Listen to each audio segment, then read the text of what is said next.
ভিন্ন ভিন্ন শক্তির উপশক্তি স্তরে ইলেকট্রনগুলো প্রবেশের ক্ষেত্রে কোন নীতি অনুসরণ করে? কোনটিতে ইলেকট্রন আগে প্রবেশ করবে? উচ্চ শক্তির অরবিটাল কোনটি? তোমার 3D অরবিটালের পরে কোনটিতে ইলেকট্রন আগে প্রবেশ করবে? ইলেকট্রন দ্বারা পূর্ণ হওয়ার জন্য অরবিটালের কোন ক্রমটি সঠিক? হ্যালো গাইস, কি অবস্থা সবার? আশা করি সবাই ভালো আছো। তো চলে আসলাম আরো একটা নতুন ভিডিও নিয়ে, যেখানে আমরা আলোচনা করব আমাদের টাইপ 4 নিয়ে, ইলেকট্রন বিন্যাস ও এর নীতিসমূহ। তো ইলেকট্রন বিন্যাস ও এর নীতিসমূহ নিয়ে যদি আমরা আলোচনা করতে চাই, তাহলে আমাদের জানতে হবে যে ইলেকট্রন বিন্যাসের নীতিসমূহ কে কে দিছিল, কয়টা নীতি আছে। ইলেকট্রন বিন্যাসের 3টা নীতি আছে, একটা হচ্ছে আউফবাউ নীতি, একটা হচ্ছে হুন্ডের নীতি, আর একটা হচ্ছে পাউলির বর্জন নীতি।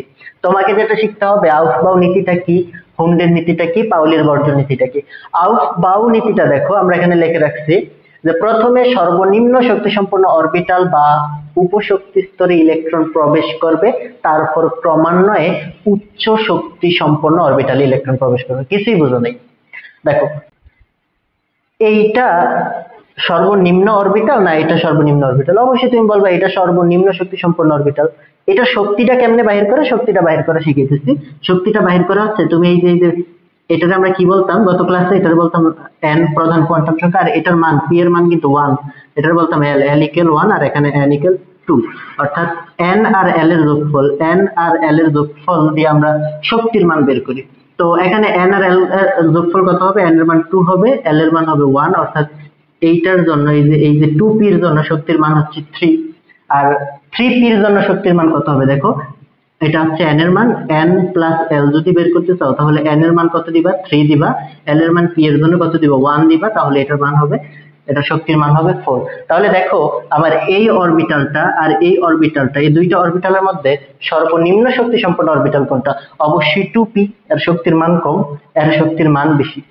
আমরা কিন্তু একটা জিনিস শিখে ফেলছি এখান থেকে, n প্লাস l দিয়ে শক্তির মান নির্দেশ করে, কোন একটা অরবিটালের শক্তির মান নির্দেশ করে। 2p একটা অরবিটাল, এটার শক্তির মান হচ্ছে 3, 3p একটা অরবিটাল, এটা শক্তির মান হচ্ছে 4।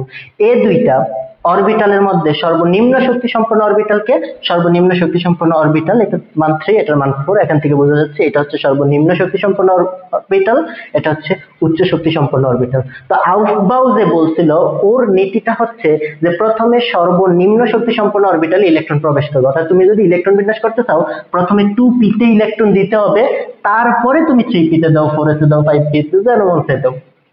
অনেকগুলা থাকলে সর্বনিম্ন শক্তি সম্পন্ন অরবিটালতে ইলেকট্রন প্রবেশ করবে। তো এটাই ছিল আউফবাউ নীতি, প্রথমে সর্বনিম্ন শক্তি সম্পন্ন অরবিটালে ইলেকট্রন প্রবেশ করবে। তো এখানে স্লাইড দিয়ে উপশক্তি স্তর কেন লিখছে? যে অরবিটাল যে কথা, উপশক্তি স্তর একই কথা। আচ্ছা, তারপরে দেখো, হুন্ডের নীতিটা হচ্ছে সমশক্তি সম্পন্ন অরবিটালে ইলেকট্রন সর্বাধিক অযুগ্ম অবস্থায় থাকবে। সমশক্তি সম্পন্ন অরবিটালে ইলেকট্রন সর্বাধিক অযুগ্ম অবস্থায় থাকবে। তো হুন্ডের নীতির যদি একটা এক্সাম্পল দেই, মনে করো 3p একটা লিখলাম আমরা ইলেকট্রন বিন্যাস করার পরে। দেখো 3p মনে করো উপরে লিখলাম 3 ইলেকট্রন 3টা। আমরা এইটাকে কিভাবে ইলেকট্রন বিন্যাস প্রকাশ করতাম? দেখো, এভাবে লিখতাম 3px, 3py, 3pz। এভাবে এই যে 3টা ইলেকট্রন আছে, প্রত্যেকটারে একটা একটা করে দিয়ে দিতাম। একটা, এটা একটা, এটা একটা, এইভাবে 3টা ইলেকট্রন দিয়ে দিতাম। এই যে সর্বাধিক সংখ্যক অযুগ্ম অবস্থায় ইলেকট্রন গুলারে রাখছি। তো হুন যে নীতিটা দিছিল, ও বলছিল দেখো, এইটা সমশক্তি সম্পন্ন একটা অরবিটাল, এটাও সমশক্তি সম্পন্ন অরবিটাল, কারণ এটা হচ্ছে 3p, এটাও 3p, তারপরে দুটা এইটাও কিন্তু 3p, এদের সবগুলোই সমশক্তি সম্পন্ন অরবিটাল। এই যে সমশক্তি সম্পন্ন অরবিটাল গুলাতে, এই যে সমশক্তি সম্পন্ন অরবিটাল গুলো আছে না, এই সমশক্তি সম্পন্ন অরবিটাল যতগুলো আছে সবগুলাতেই ইলেকট্রন গুলো প্রবেশ করার ক্ষেত্রে সর্বাধিক সংখ্যক অযুগ্ম অবস্থায় থাকার চেষ্টা করবে। আর তুমি বলতে পারবে অযুগ্ম অবস্থা কি? অযুগ্ম মানে হচ্ছে যুগ্ম না, মানে হচ্ছে বিজোড় অবস্থায় থাকার চেষ্টা করবে। আর বিজোড় অবস্থায় থাকার চেষ্টা করবে মানে একটা একটা করে থাকার চেষ্টা করবে। অর্থাৎ সমশক্তি সম্পন্ন অরবিটালে ইলেকট্রন গুলো প্রথমে একটা একটা করে যায়, তারপরে যদি আরো থাকতো, এখানে যদি 4 হইতো, ওই সময় একটা একটা একটা করে ইলেকট্রন গেছে, তারপরে এদিকে আরো একটা ইলেকট্রন বসতো। যদি এখানে 5 হইতো, তখন আমরা আরো একটা ইলেকট্রন এখানে দিতাম। এইভাবে দেখো, প্রথমে সর্বাধিক সংখ্যক অযুগ্ম অবস্থায় ছিল, তারপরে ইলেকট্রন বেশি হয়ে গেলে আমরা জোড়া করতাম। এই যে নীতিটা দিছিল সমশক্তি সম্পন্ন অরবিটালে ইলেকট্রন সমূহ সর্বাধিক সংখ্যক অযুগ্ম অবস্থায় থাকবে, এটা দিছিল হুন্ড। তারপরে যে নিয়মটা সেটা হচ্ছে পাউলির বর্জন নীতি। এটা হচ্ছে একই পরমাণু যে কোনো দুটি ইলেকট্রন 4টি কোয়ান্টাম সংখ্যা ভিন্ন হবে। এটা আশা করি তোমরা পড়ছো আগে পড়ে। তো এটা দিয়া অনেক প্রশ্ন আসে গ নাম্বারের। তো আমরা করাইছি মনে হয় আগের ক্লাসে, বা তোমরা এটা গ নাম্বারের জন্য পড়বো। তো আমরা যেটা শিখলাম আউটবাউ নীতি আর হুন্ডের নীতি। আউটবাউ নীতিটা হচ্ছে গিয়া শক্তি স্তরের জন্য প্রথমে সর্বনিম্ন শক্তি স্তরে, তারপরে ক্রমান্বয়ে উচ্চ শক্তি স্তরে ইলেকট্রন প্রবেশ করবে। এখানে কিন্তু অনেকগুলো শক্তি স্তর থাকতে পারে। দেখো এই যে প্রথমে 2p থাকতে পারে, তারপরে 3p থাকতে পারে, 4s থাকতে পারে, অনেকগুলো থাকতে পারে, মানে ভিন্ন ভিন্ন শক্তি স্তর থাকতে পারে, আউটবাউ নীতিতে। বাট হুন্ডের নীতিতে কিন্তু শক্তি সম্পন্ন অরবিটাল হইতে হবে। হুন্ডের নীতিতে সমশক্তি সম্পন্ন অরবিটাল হইতে হবে, মানে সবগুলো শক্তি সমান হইতে হবে। আর আউটবাউ নীতিতে ভিন্ন ভিন্ন অরবিটাল হইতে হবে। ঠিক আছে? তো তুমি দেখো 1 নম্বর প্রশ্নটা যদি আমরা এটা বুঝি, আমাদের বলতে ভিন্ন ভিন্ন শক্তির উপশক্তি স্তরে ইলেকট্রন গুলো প্রবেশের ক্ষেত্রে কোন নীতি অনুসরণ করে? এই যে আউটবাউ নীতিতে কিন্তু ভিন্ন ভিন্ন শক্তির অরবিটাল ছিল, ভিন্ন ভিন্ন শক্তির অরবিটাল, বাট হুন্ডের নীতিতে সমশক্তি ছিল। তার মানে এটা কি হবে বলো? অবশ্যই এটা আউটবাউ নীতি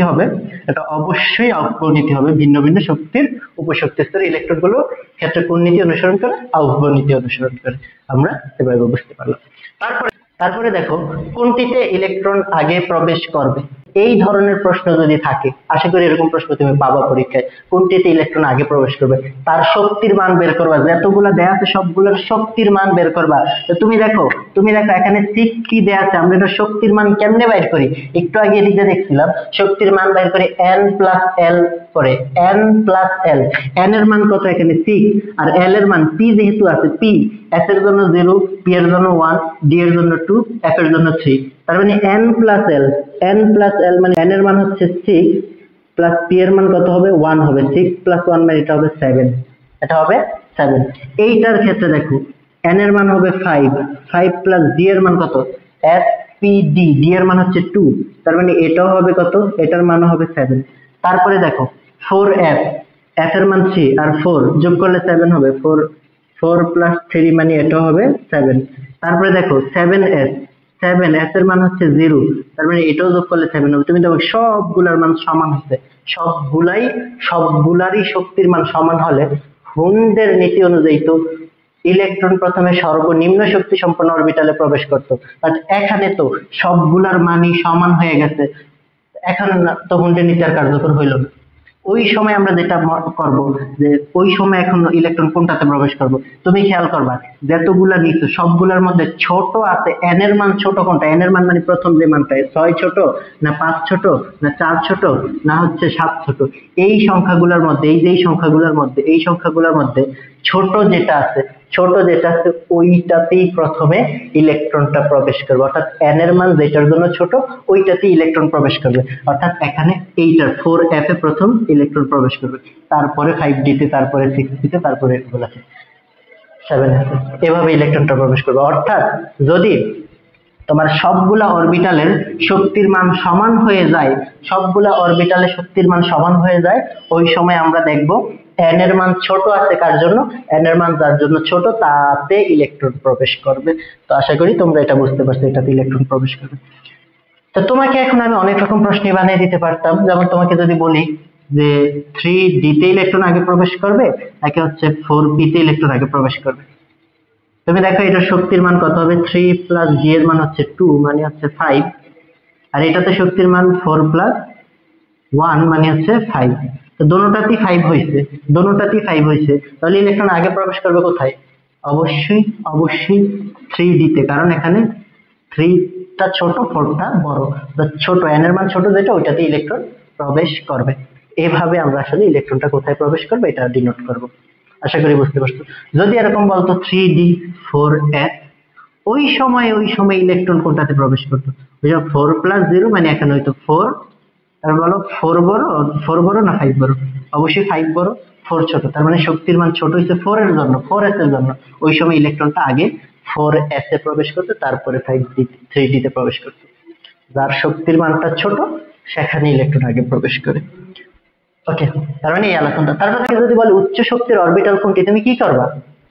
তুমি শক্তির মানটা বের করে ফেলবে, n প্লাস এল এর মান, দেখবা কার জন্য বেশি। তাহলে দেখো তো এইটার n প্লাস এল এর মান কত, দেখো তুমি নিজেই বুঝতে পারতেছো। 3 প্লাস ডি এর মান হচ্ছে 2, মানে এটা হলো 5, এটা শক্তির মান 5, এটার শক্তির মান হচ্ছে 4 প্লাস 3, মানে এটা হয়ে যাবে 7, এটা হচ্ছে 5 প্লাস 1, মানে হচ্ছে 6, এটা হচ্ছে 6 প্লাস 0, মানে হচ্ছে 6।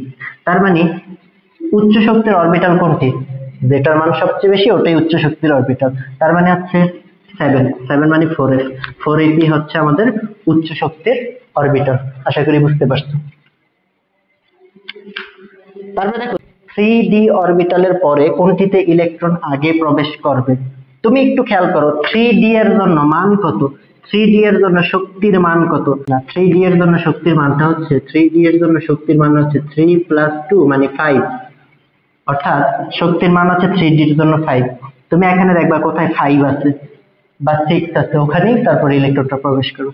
তো এইটার জন্য মান কত হয়ে যায়, এটার ক্ষেত্রে 4p এর জন্য মান 5 হয়ে যায়। দেখো দেখো 4 প্লাস 1 মানে এটা 5, এটা কত হবে 4 প্লাস d এর মান 2, এটার জন্য 6 হয়ে যাবে। এটা 4 প্লাস 0 মানে 4 হবে, এটা হচ্ছে 5 প্লাস 0 মানে 5 হবে। তার মানে এখন তুমি বলো যে 3d অরবিটালের পরে কোনটিতে ইলেকট্রন প্রবেশ করবে। এটার শক্তির মানও 5, এটার শক্তির মানও 5, এটার শক্তির মানও 5, সবগুলো শক্তির মান 5 হলেও এই 3 এর পরের সংখ্যাটা হচ্ছে 4, এই জন্য 3d এর পরে আমার ইলেকট্রনটা 4p তে প্রবেশ করবে, নট 5s এ। 5s এর মান 5 হইলেও এই সংখ্যাটা কিন্তু 3 এর থেকে অনেক বড়। 4 আছে, তার মানে আগে 4 এ প্রবেশ করবে, তারপরে 5 এ প্রবেশ করবে। তো এভাবে আমরা সিদ্ধান্ত নেব যে 3d অরবিটালের পরে কোনটিতে ইলেকট্রন আগে প্রবেশ করবে, যেটা বলবে ওইটার জন্য আমরা ওটার মানটা বের করে নিব। তারপরে দেখো ইলেকট্রন দ্বারা পূর্ণ হওয়ার জন্য কোন ক্রমটি সঠিক, আমাদের ক্রমটা নির্ণয় করতে হবে, মানে আমাদের ইনডিরেক্টলি শক্তির মানটা নির্ণয় করতে হবে। এখন শক্তির মানটা বের করবা। তো দেখো আমরা যদি শক্তির মানটা বের করতে চাই তাহলে 4s এর জন্য শক্তির মান কত হবে বলো। 4s এর জন্য আমরা দেখেই বুঝতে হবে, বারবার করা যাবে না, আমি বারবার করতেছি, এগুলা বারবার করা যাবে না। 4s এর জন্য মান এটা 4ই হবে, কারণ s এর মান 0। 3p এর জন্য p এর মান 1, এটার মানও কিন্তু 4ই হবে, কারণ 3 আর p এর মান 1 মানে 4 হবে। 4p এর জন্য মান হয়ে যাবে 5, 4s এর জন্য মান হয়ে যাবে কত, মান হয়ে যাবে 4। এখন তুমি আমাকে বলো যে 4 এর পরে 4s এর পরে 3p তে ইলেকট্রন প্রবেশ করবে, নাকি 3p এর পরে 4s ইলেকট্রন প্রবেশ করবে। দোনোটার মান 4 হলেও এখানে দেখো আগে আছে 4 পরে আছে 3, হইল না তো। আগে 3p তে প্রবেশ করা দরকার ছিল, তারপরে 4s এ প্রবেশ করতো, বাট এখানে বলে দিচ্ছে যে আগে 4s এ প্রবেশ করো তারপরে 3p তে প্রবেশ করো, তার মানে এটা ভুল। এভাবে আমাদের বাইরে করতে হবে। এখন দেখো 4s এর মান কত, 4s এর মান কিন্তু 4ই। 3d এর মান কত, 3d এর মান হচ্ছে 5। তারপর দেখো 4p এর মান কত, এটার মানও 5, তারপর 5s এর মানও 5।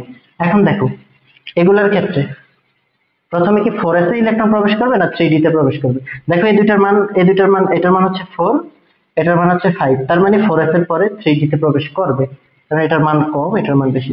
এখন এগুলা সবগুলোর মান সমান, এখানে আমরা ওই জিনিসটাতে আসবো যে এইটার বড় না এটা বড় না এটা বড়। দেখো এইটার পরে 3 এর পরে 4, 4 এর পরে 5, অর্থাৎ ছোট সংখ্যাটার ক্ষেত্রে ইলেকট্রনটা আগে প্রবেশ করতো, তারপরে বড়টা, তারপরে বড়টা, অর্থাৎ এই ক্রমটা সঠিক। কিন্তু 4 এর পরে 5 বা 5 5 5, তখন আমরা এই সিদ্ধান্তটা নিব যে কোথায় ছোট সংখ্যা আছে, 3d তে ছোট সংখ্যা আছে, 4p তে তারপর থেকে একটু বড়, 5s তার থেকে আরেকটু বড়। এজন্য আমাদের এটা হবে অ্যান্সার। যেটা অ্যান্সার পেয়ে গেছি, বাকিগুলো তো একটু চেক করে নিব। নিচের কোনটি আউফবাউ নীতির বিকল্প রূপ? ভাইয়া আউফবাউ নীতিটা কি ছিল? আউফবাউ নীতিটা ছিল প্রথমে সর্বনিম্ন শক্তি সম্পন্ন অরবিটালে ইলেকট্রন প্রবেশ করবে, তারপর ক্রমান্বয়ে উচ্চ শক্তি সম্পন্ন অরবিটালে ইলেকট্রন প্রবেশ করবে। তো সর্বনিম্ন শক্তি সম্পন্ন অরবিটাল, আমরা যে একটু আগে আমরা এক্সাম্পল দিছিলাম, মনে করো 3p আর হচ্ছে 4d, এই যে দুইটা অরবিটাল, 3p একটা অরবিটাল, 4d একটা অরবিটাল, এখানে কোনটা সর্বনিম্ন শক্তি সম্পন্ন অরবিটাল কিভাবে বের করছিলাম?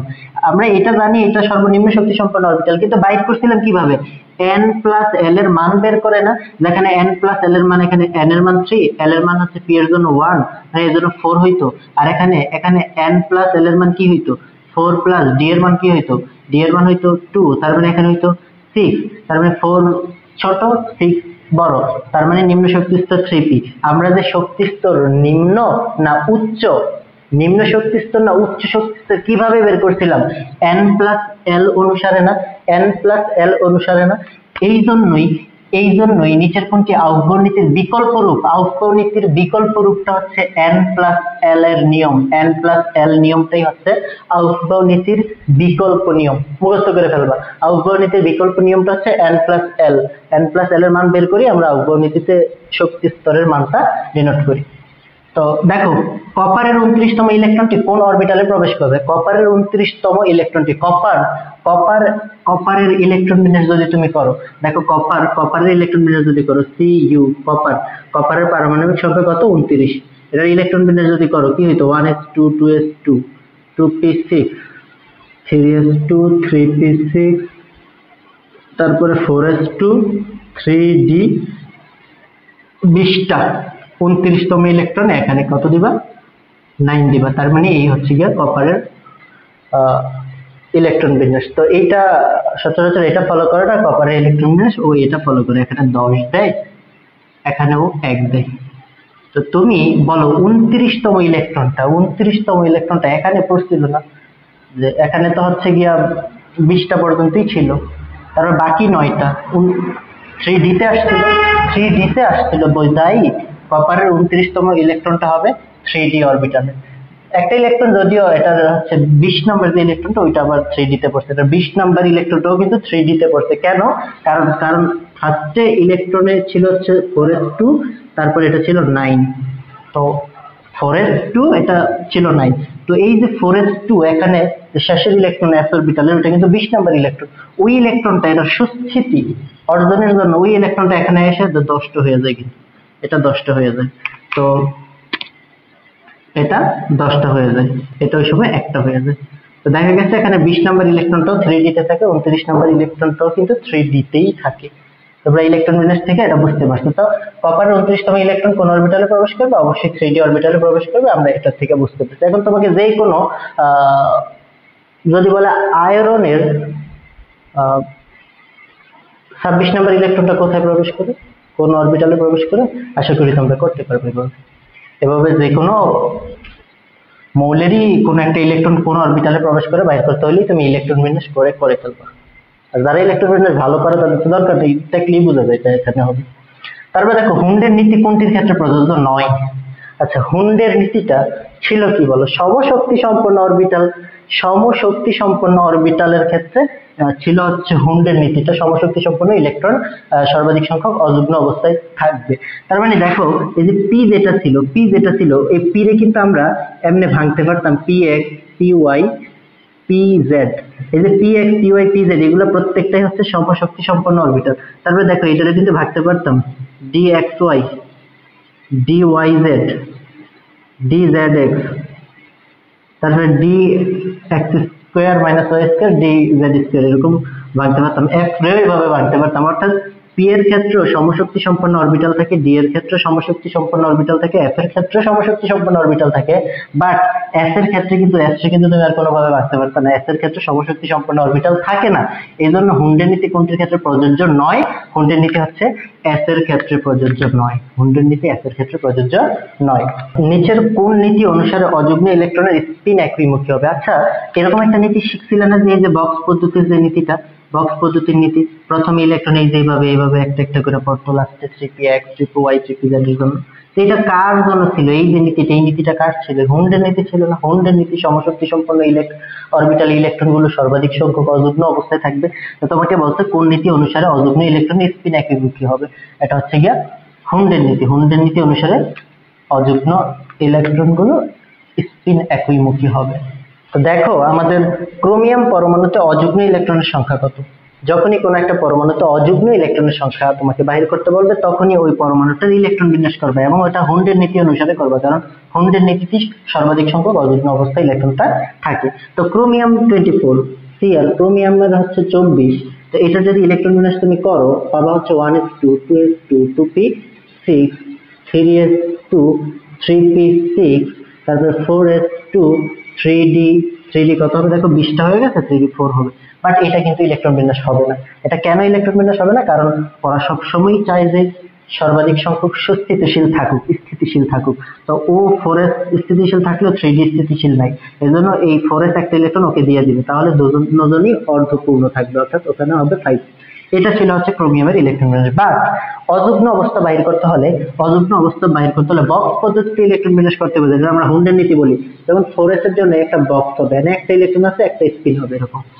তারপর হচ্ছে 3d ছিল, তো 3d যদি থাকে এটা 5টা ভাগে ভাগ করতে হবে, 1টা 2টা 3টা 4টা 5টা, এরকম 5টা ভাগে ভাগ করতে হবে। এন্ড 5টা ভাগে একটা হচ্ছে 3d xy, তারপরে 3d xy yz 3d zx x, মানে তুমি বুঝছো তো 5টা ভাগে ভাগ করতে হবে। দেন 5টা ইলেকট্রন প্রথমে একই মুখী স্পিন দিয়ে দিতে হবে। এই যে 5টা ইলেকট্রন 5 থেকে দিয়ে দিলাম, এই যে 5টা ইলেকট্রন দিয়ে দিলাম, দেখো এখন আর তো নাই। আর থাকলে না আমি আবার প্রথমটা এটা থেকে শুরু করে একটা করে দিতাম। তো যেহেতু আর নাই, তার মানে এখানে অযুগ্ম ইলেকট্রন আছে কয়টা দেখো, 1টা 2টা 3টা 4টা 5টা 6টা, এগুলো অযুগ্ম ইলেকট্রন, সিঙ্গেল ইলেকট্রন। তো অযুগ্ম ইলেকট্রন আছে 6টা। তো তোমাকে বলছে ক্রোমিয়াম পরমাণুতে অযুগ্ম ইলেকট্রনের সংখ্যা কত? অযুগ্ম ইলেকট্রনের সংখ্যা হচ্ছে 6টি। আশা করি তোমরা এভাবে যেই পরমাণুরই অযুগ্ম ইলেকট্রন বলুক না কেন, তোমরা হচ্ছে কি করবা, ওটার ইলেকট্রন বিন্যাস করবে, এবং হুন্ডের নীতি অনুসারে ইলেকট্রন বিন্যাস করার পরই তোমরা বুঝতে পারবা যে আসলে কয়টা অযুগ্ম ইলেকট্রন থাকবে। একটি পরমাণুতে দুটি ইলেকট্রনের সর্বোচ্চ কয়টি কোয়ান্টাম সংখ্যার মান একই হতে পারে? এটার অ্যান্সার 3টি, মুখস্থ করে ফেললেই ঝামেলা শেষ। একটি পরমাণুতে দুটি ইলেকট্রনের সর্বোচ্চ কয়টি কোয়ান্টাম সংখ্যার মান একই হতে পারে? 3টা হবে, সর্বোচ্চ 3টা কোয়ান্টাম সংখ্যার মান একই হতে পারে। কারণ আমরা পলির বর্জন নীতি অনুসারে জানি যে দুটি ইলেকট্রনের ক্ষেত্রে কখনো 4টি কোয়ান্টাম সংখ্যার মান সমান হইতে পারবে না। তো 4টা কোয়ান্টাম সংখ্যার মান সমান না হইতে পারলে অন্তত 3টা কোয়ান্টাম সংখ্যার মান তো সমান হইতে পারবো। এটা এক্সাম্পল দিয়ে বোঝানো যায়। এখন তোমরা চাইলে 3p x এর জন্য একটা ইলেকট্রন নিবা, 3p y এর জন্য একটা ইলেকট্রন নিয়ে দেখবা যে সবগুলা কোয়ান্টাম সংখ্যা সমান হলেও স্পিন কোয়ান্টাম সংখ্যাটা ভিন্ন হবে। তো এভাবে তোমরা চাইলে একটু এক্সাম্পল নিজের মতন ক্রিয়েট করে নিতে পারো, ওখান থেকে কোয়ান্টাম সংখ্যা বাহির করবো। আমরা আগে এগুলো বাহির করছি কোয়ান্টাম সংখ্যা। সো আমরা এটা মুখস্থ করে ফেলবো, একটি পরমাণুতে দুটি ইলেকট্রনের সর্বোচ্চ কয়টি কোয়ান্টাম সংখ্যার মান একই হতে পারে? অ্যান্সার হচ্ছে 3টা। মুখস্থ করলেই ঝামেলা শেষ, এটা এভাবেই আসবে। তারপর দেখো Fe2+ আয়নে ডি অরবিটালে ইলেকট্রন কয়টি? Fe2+ আয়নে ডি অরবিটালে ইলেকট্রন কয়টি? ডি অরবিটালে তুমি একটা কাজ করো, যে এটার ইলেকট্রন বিন্যাস করো। তুমি Fe এর ইলেকট্রন বিন্যাস করো, Fe এর ইলেকট্রন বিন্যাস, Fe মানে হচ্ছে 26 মানে কি 1s2 2s2 2p6 3s2 3p6, তারপরে হচ্ছে কি 4s2 3d কত দিবা? 6 দিবা। এটা হচ্ছে আয়রনের ইলেকট্রন বিন্যাস। এখন কথা হলো, তোমাকে বলছে Fe2+ আয়নে ইলেকট্রন বিন্যাস। Fe2+ হলে তার মানে কি দুইটা ইলেকট্রন ত্যাগ করে দিলি তো ধনাত্মক 2+ হবে। তো আয়রন এখন দুইটা ইলেকট্রন ত্যাগ করে দিয়ে Fe2+ হবে। তো Fe যদি 2+ হইতে হয়, ও কোথা থেকে দুইটা ইলেকট্রন ত্যাগ করবে? অবশ্যই সর্বশেষ শক্তি স্তর থেকে। সর্বশেষ শক্তি স্তর কিন্তু 4s, নট 3d। সর্বশেষ হচ্ছে 4s। ইলেকট্রনটা গ্যাসের প্রথমে 4s তারপরে 3d তে, ওটা ভিন্ন বিষয়। বাট সর্বশেষ শক্তি স্তর কিন্তু 4s। অর্থাৎ ও Fe2+ হইতে হলে ও এই অরবিটাল থেকে দুইটা ইলেকট্রন ত্যাগ করে দিবে, অর্থাৎ এটার অস্তিত্ব সেটা থাকবে না ওই সময়। তার মানে এখন তুমি খেয়াল করো 3d তে কয়টা ইলেকট্রন থাকে? Fe2+ আয়নে ডি অরবিটালে কয়টি ইলেকট্রন আছে? তুমি দেখো ডি অরবিটাল এখানে আছে, ডি অরবিটালে কয়টা ইলেকট্রন আছে? 6টা। তার মানে Fe2+ আয়নে ডি অরবিটালে কয়টা ইলেকট্রন থাকে? 6টা। থায়োসালফেট আয়নে সর্বমোট যোজন ইলেকট্রন সংখ্যা কত? তোমাকে যোজন ইলেকট্রন সংখ্যা বের করতে বলছে। আমরা যোজন ইলেকট্রন সংখ্যাটা শিখবো, আমরা একটু তারপরেরটা দেখি। HSO4 মাইনাস মূলকের মধ্যে ইলেকট্রনের সংখ্যা কত? এই মূলকের মধ্যে ইলেকট্রনের সংখ্যা কত? অর্থাৎ হাইড্রোজেনের এই সবগুলোর মধ্যে ইলেকট্রনের সংখ্যাটা তুমি বাইর করবে। অর্থাৎ আমার আছে কি HSO4 মাইনাস, এটার মধ্যে ইলেকট্রনের সংখ্যা বের করবা। এটার মধ্যে ইলেকট্রনের সংখ্যাটা কিভাবে বের করবে? দেখো হাইড্রোজেনে ইলেকট্রন কয়টা থাকে? একটা থাকে। সালফারে ইলেকট্রন কয়টা থাকে? সালফারে 16, মানে ইলেকট্রন 16টা থাকবে, অর্থাৎ 16। অক্সিজেনে ইলেকট্রন কয়টা থাকবে? অক্সিজেনের 8, ইলেকট্রন 8টা থাকবে। বাট অক্সিজেন কয়টা আছে না? 4টা আছে না? 8 × 5 এতগুলো ইলেকট্রন থাকবে। আর এখানে মাইনাস থাকা মানে কি টোটালটা একটা ইলেকট্রন আরো গ্রহণ করছে। এই মূলকের মধ্যে যদি তুমি মোট ইলেকট্রন সংখ্যা বের করতে চাও, এই টোটালটা আরো একটা ইলেকট্রন গ্রহণ করতে হতো, তো এটার সাথে যোগ দিতে হবে। তো এইটাই হচ্ছে HSO4 মাইনাস মূলকের মধ্যে ইলেকট্রনের সংখ্যা। যোগ করে দেখো কত হয়, 1 প্লাস 16, 4 32 প্লাস 1, 1 একে 2, 16 আর 2 হচ্ছে 18, 18 আর হচ্ছে 32, যোগ করলে হবে 50। অর্থাৎ HSO4 মূলকের মধ্যে ইলেকট্রনের সংখ্যা হচ্ছে 50টি। আমি আশা করি তোমরা কখনো যদি কোনো একটা মূলক বলুক, কোনো একটা যৌগ বলুক, তুমি ইলেকট্রন সংখ্যা বের করতে পারবা। তাদের পারমাণবিক সংখ্যা যত সচরাচর অতীত হয় ইলেকট্রন সংখ্যা। কখনো যদি এরকম মূলক এসে পড়ে -10 থাকে, ওটা জাস্ট যোগ করে দিবে, প্লাস থাকলে বিয়োগ করে দিবে। এভাবে আশা করি পারবা কোন একটা যৌগের বা যৌগ মূলকের ইলেকট্রন সংখ্যা বের করতে পারো। কিন্তু এইটা যদি পারো, আচ্ছা যদি পারো, এটা যদি পারো, এইটার মূলকের মধ্যে ইলেকট্রন সংখ্যা যদি বের করতে পারো, তাহলে কি তোমরা বলতে পারো CO2 এর মধ্যে কয়টা ইলেকট্রন আছে? CO2 এর মধ্যে বলো, কার্বনের মধ্যে ইলেকট্রন আছে 6টা, প্লাস অক্সিজেনের মধ্যে ইলেকট্রন আছে 8টা, আর 2টা অক্সিজেন আছে, মানে 8 2 দিয়ে গুণ দিবে, 8 2 16। দেখো তার মানে কার্বনে আছে 6টা প্লাস 8 2 16টা, 6 16 কত হবে, 6 16 কত হবে দেখো, 6 আর 16 হবে 22টা, অর্থাৎ কার্বন ডাই অক্সাইডের মধ্যে 22টা ইলেকট্রন আছে। তোমরা চাইলে HNO3 এটার মধ্যে কয়টা ইলেকট্রন আছে বের করতে পারো। H ইলেকট্রন আছে 1টা, নাইট্রোজেন ইলেকট্রন আছে 7টা, অক্সিজেন ইলেকট্রন আছে 8 × 3, 3 8 24, 24 আর 1 25, 25 এর সাথে 32, 32টি। তোমরা চাইলে এইভাবে ইলেকট্রন সংখ্যাটা বের করতে পারো। কেউ আবার ভুলেও পারমাণবিক ভর বের করে দিও না, ইলেকট্রন সংখ্যার পারমাণবিক ভর এক জিনিস না। তো আমরা আশা করি কোনো ইলেকট্রন সংখ্যা বের করতে পারবো। বাট তোমাকে যদি বলে যে কোনো একটা যৌগ মূলকের বা মৌলের যেমন থায়োসালফেট আয়নের সর্বমোট যোজন ইলেকট্রন সংখ্যা কত, ভাইয়া যোজন ইলেকট্রন সংখ্যা বললে আবার ব্যাপারটা ভিন্ন। যোজন ইলেকট্রন সংখ্যা বললে যার যোজন ইলেকট্রন বাইর করতে বলছে H2O3, এইটার যোজন ইলেকট্রন বাইর করতে বলছে না। তার মানে তোমার সালফারের যোজন ইলেকট্রন কত, অক্সিজেনের যোজন ইলেকট্রন কত, এটা জানতে হবে। তো সালফারের যোজন ইলেকট্রন কত, কারো যদি যোজন ইলেকট্রন জানতে হয় তার অবশ্যই ইলেকট্রন বিন্যাস করতে হবে। তার মানে এখান থেকে তোমার সালফারের ইলেকট্রন বিন্যাস করতে হবে। তাহলে এটা কত হবে, 1s2 2s2 2p6 3s2 3p, 3p কত হবে বলো, 16 হইতে গেলে 4 লাগবে। অর্থাৎ সালফারের যোজন ইলেকট্রন হচ্ছে সর্বশেষ শক্তি স্তরে যে ইলেকট্রন আছে, ওই ইলেকট্রনটাই হচ্ছে যোজন ইলেকট্রন। তো দেখো সর্বশেষ শক্তি স্তর কি, 3s যে অরবিটাল গুলো আছে, মানে 3 অরবিটাল, এটাই তো সর্বশেষ শক্তি স্তর। তো সর্বশেষ শক্তি স্তরে যে মোট ইলেকট্রন আছে কত, 2 আর 4 কত আছে, 6টা। অর্থাৎ সালফারের যোজন ইলেকট্রন হচ্ছে 6। বাট সালফারের যদি যোজ্যতা বাইর করতে বলতো, যোজ্যতা ইলেকট্রন, ওই সময় আবার বিজোড় ইলেকট্রন হইতো, হুন্ডের নীতি অ্যাপ্লাই করে বিজোড় ইলেকট্রনটা বাইর করলে ওটা যোজ্যতা বলতাম। বাট যোজন ইলেকট্রন হচ্ছে 6। অক্সিজেনের যোজন ইলেকট্রন কয়টা আছে, অক্সিজেনের তো হচ্ছে 8, এটার যোজন ইলেকট্রন বাইর করবো, মানে সর্বশেষ শক্তি স্তরের মোট ইলেকট্রন, ওইটাই যোজন ইলেকট্রন। যোজন ইলেকট্রন মানে সর্বশেষ শক্তি স্তরের মোট ইলেকট্রন। তাহলে 1s2 2s2 2p4 অক্সিজেনের জন্য এটা হবে। তার মানে সর্বশেষ শক্তি স্তরে কয়টা ইলেকট্রন আছে, দেখো 2টা আর হচ্ছে 4টা, মানে এখানেও 6টা ইলেকট্রন আছে। অর্থাৎ সর্বশেষ শক্তি স্তরে 6টা ইলেকট্রন আছে। আর কোন একটা মৌলের সর্বশেষ শক্তি স্তরের ইলেকট্রন সংখ্যাটি হচ্ছে যোজন ইলেকট্রন সংখ্যা। তো এখন যোজন ইলেকট্রন, এই মৌলগুলোর তো যোজন ইলেকট্রন বাইর করতে পারছি, কিন্তু এই আয়নটার ক্ষেত্রে কি যোজন ইলেকট্রন বাইর করতে পারছি না। সালফারের যোজন ইলেকট্রন হচ্ছে 6টা, বাট এখানে সালফার আছে 2টা। তার মানে যোজন ইলেকট্রন যদি আমি বাহির করতে চাই, তাহলে আমার 6 এর 2 দিয়ে গুণ দিতে হবে, তাইলে আমি সালফারের ক্ষেত্রে যোজন ইলেকট্রনটা পাবো। তারপরে দেখো অক্সিজেনের যোজন ইলেকট্রনও 6টা, তাহলে অক্সিজেন কয়টা আছে, 3টা আছে। আমি যোগ করবো 3 × 6 গুণ দিব, মানে 3টা অক্সিজেনের জন্য 318টা যোজন ইলেকট্রন হবে। এখন দেখো এই টোটাল আয়নে আরো 2টা ইলেকট্রন গ্রহণ করছে মাইনাস, তার মানে 2টা ইলেকট্রন গ্রহণ করলে 2ও যোগ করে দিতে হবে। এইগুলো সবগুলো হচ্ছে যোজন ইলেকট্রন। তোমরা প্রশ্ন হলো, ভাই সর্বশেষ শক্তি স্তরের ইলেকট্রন গুলো যদি যোজন ইলেকট্রন হয়, তাহলে এই মাইনাসটা কেন তুমি যোজন এখানে যোগ করলেন আপনি? তো মাইনাসটা যোগ করার কারণ হচ্ছে এই যে গ্রহণ করছে, ওরা কিন্তু সর্বশেষ শক্তি স্তরে ইলেকট্রনটা গ্রহণ করে, এই জন্য এই আয়নটাকেও আমরা যোজন ইলেকট্রনের সাথে যোগ করে দিব। তো দেখো এখানে আমরা কত হলো, 6 × 12 3 × 6 18 প্লাস 2 মানে 20 32, অর্থাৎ যোজন ইলেকট্রন সংখ্যা হবে কত, 32। তাহলে দেখো থায়োসালফেট আয়নের সর্বমোট ইলেকট্রন সংখ্যা কত হবে, 32 হবে।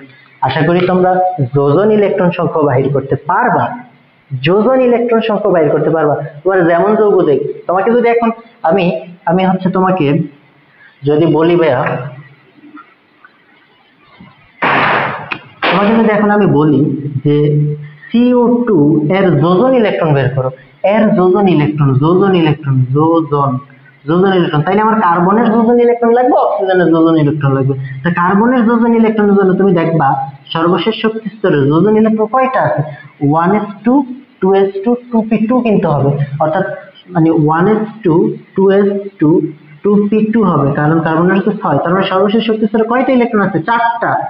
আমি বোঝানোর জন্য বারবার করতেছি, এভাবে বারবার করা যায় না, ইমাজিন করে বলা যায় যে সর্বশেষ শক্তি স্তরে 4টা ইলেকট্রন আছে, অর্থাৎ কার্বনের যোজন ইলেকট্রন হচ্ছে 4। এবং দেখো অক্সিজেনের যোজন ইলেকট্রন কত, অক্সিজেন একটু আগে দেখলাম যোজন ইলেকট্রন হচ্ছে 6টা, অক্সিজেনের যোজন ইলেকট্রন 6টা। তার মানে কার্বন ডাই অক্সাইডের যোজন ইলেকট্রন কয়টা হবে, কার্বন ডাই অক্সাইডের যোজন ইলেকট্রন হবে, কার্বনের হচ্ছে 4টা যোজন ইলেকট্রন, অক্সিজেনের হচ্ছে 6টা, বাট অক্সিজেন আছে 2টা, 6 × 2। এভাবে তুমি করবা 4 × 6 = 12, মানে 16টা। অর্থাৎ কার্বন ডাই অক্সাইডের ক্ষেত্রে যোজন ইলেকট্রন হবে 16টা। তো এভাবে আশা করি তুমি যোজন ইলেকট্রনটাও বাহির করতে পারবে।